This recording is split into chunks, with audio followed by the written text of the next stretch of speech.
یو پیرا حضرت عائشہ رضی اللہ تعالی عنہ د خود نبی صلی الله علیه وسلم نه پختنه کوي چې یا رسول الله صلی الله علیه وسلم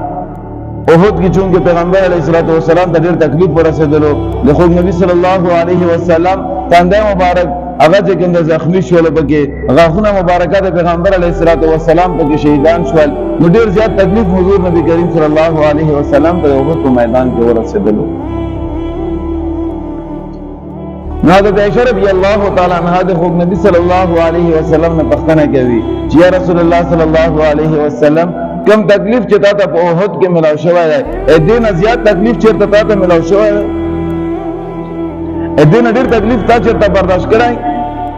چې دنه ډېر تکلیف تا ته ملاو شوی وي نو حضور نبی کریم صلی الله علیه وسلم ته فرمایي اے عائشہ کله چې طائف ته لاړم او خلکو له تبلیغ کولو یا خلکو د خیګړې لپاره پیغمبر علیه الصلوۃ والسلام لاولو یا خلکو د اسلام نصیب شي خلکو د ایمان نصیب شي خلک جهنم د اور نه بچ اے عائشہ کله چې طائف ته لاړم د اسلام د تبلیغ لپاره نو هغه خلکو له ما ډېر عزت وکړو هغه خلکو له ما پورې ډېره خندا او ډېره استهزاء وکړله نو مې عزتمند دغه طائف واقعه سم دی او ډېر د غم او د درد واقعه د پیغمبر علیه الصلوۃ والسلام نو خو دین دې پر هیڅ شن نه کړی نو خو دین دې پر لږ تکلیف هم نه برداشت کړی دین دې پر لږ مهنت او کوشش هم نه کړی نو پیغمبر علیه الصلوۃ والسلام ته فرمایي اے عائشہ کله چې طائف ته لاړم نو طائف خلک ما ډېر عزت وکړو کله چې حضور نبی کریم صلی الله علیه وسلم طائف ته لاړو تبلیغ او دغه خلکو ته سردارانو ته نو مختصر خبره راغونډوم ته طائف خلکو کې بلندی سردار ته وویل چې مړه پوهه دم غړ سرداران شته او په ټول سردارانو کې بستا الله ته نږدې وي تاسو نه بوه تر کولو بل څه کې نول درش کاله هر کولو اځم تاسو ته یې چې مړه کته چې پر اختیار الله پیغمبر وی کنه نو سبا سوسته الله ته سوال وکړي چې په موږ باندې عذاب راولي ډېر خطرناک خبره وه ادریم کته دی چې زه سره تاسو را خبره نه کوم زګه کچیرته ته پر اختیار الله پیغمبر وی او زه تاسو خبره وکم دې زه هلاک شم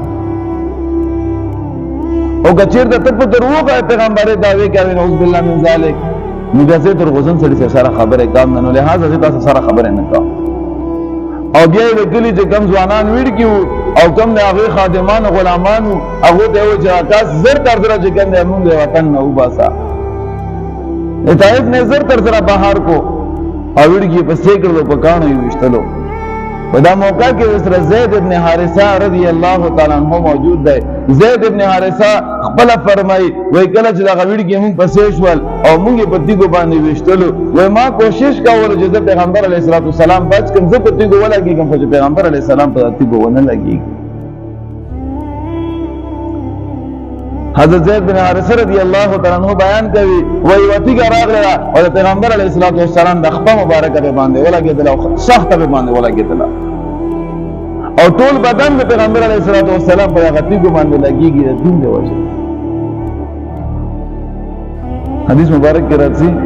چې پیغمبر علیه الصلوۃ والسلام ته کله دغه تکلیفونه ورسېدل او د پیغمبر علیه الصلوۃ والسلام د بدن مبارک نه دومره وینه تل شوله چې هغه پانی د وینو نه ډکه شوله او چې پیغمبر علیه الصلوۃ والسلام منډه واغله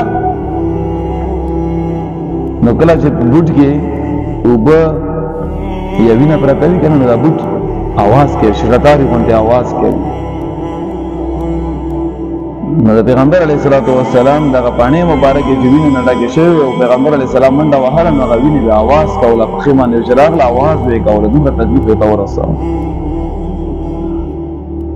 نو پیغمبر علیه الصلوۃ والسلام ته مکه په زندګۍ کې انتهایی ډېر زیات تکلیفونه ملاوي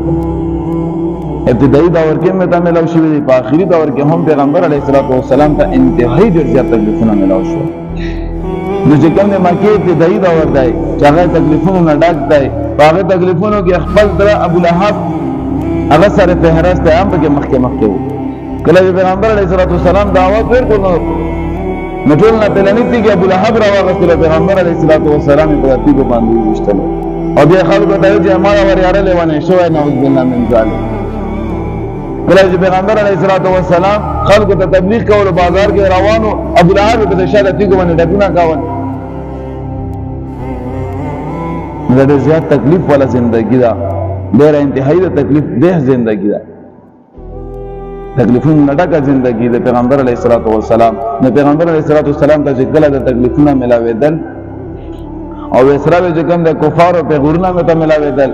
نو الله تبارک وتعالی خپل حبیب صلی الله علیه وسلم ته تسلی ورکولو لپاره په قرآن عظیم شان کې سورۃ الانشراح نازلې. دغه آیتونه مبارکه مې چې کوم تاسو وړاندې تلاوت کړل، په دغه آیتونو مبارکه کې الله تبارک وتعالی په خپل باندې پیغمبر علیه الصلاۃ والسلام ته تسلی ورکړي.